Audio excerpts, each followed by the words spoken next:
नमस्कार, मैं मिशिका अग्रवाल आज आपके सम्मुख हमारे देश के 72वें गणतंत्र दिवस पर एक कविता प्रस्तुत करने जा रही हूँ।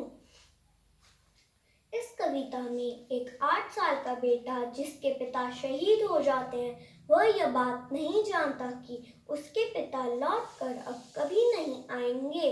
वह अपनी माँ से प्रश्न कर रहा होता है और कहता है, चारों तरफ उजाला पर अंधेरी रात थी, जब वो हुआ शहीद उन दिनों की बात थी। आंगन में बैठा बेटा माँ से पूछे बार बार, दीपावली पे क्यों न आए पापा अब की बार।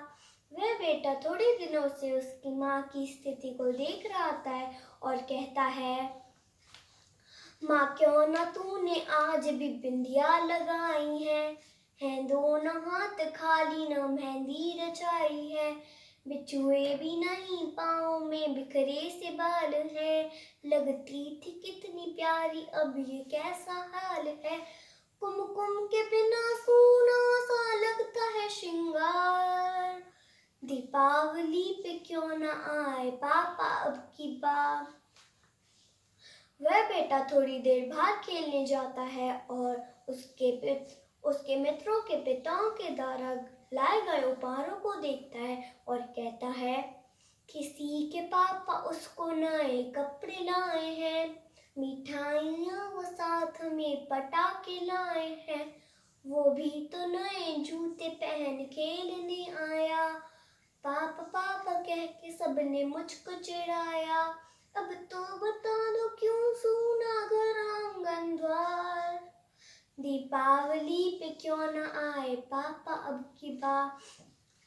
बहुत देर से वह अपनी माँ से यह प्रश्न कर रहा होता है और उसकी माँ कोई उत्तर नहीं दे पाती है और उसकी माँ के दोनों हाथ पकड़कर उनका ध्यान अपनी तरफ आकर्षित करने की कोशिश करता है और कहता है, 2 दिन हुए तूने कहानी न सुनाई, हर बार की तरह न तूने खीर बनाई।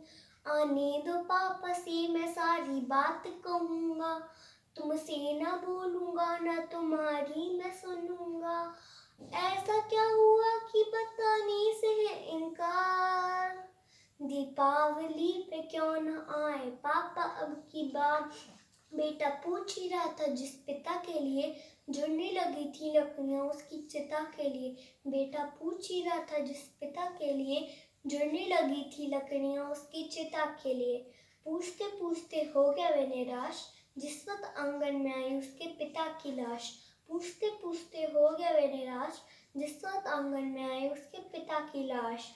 थोड़ी देर वह उसकी माँ उसके पिता की लाश को देखता है, थोड़ी देर वह अपनी माँ को देखता है, पुनः वो अपनी माँ को देखता है और कहता है, मत हो उदास माँ मुझे जवाब मिल गया, मकसद मिला है जीने का ख्वाब मिल गया। पापा का जो काम रह गया है अधूरा, लड़ कर के देश के लिए करूँगा मैं पूरा। आशीष तो मौका पूरा हो इस बार, दीपावली पे क्यों न आए पापा अब की बार। धन्यवाद।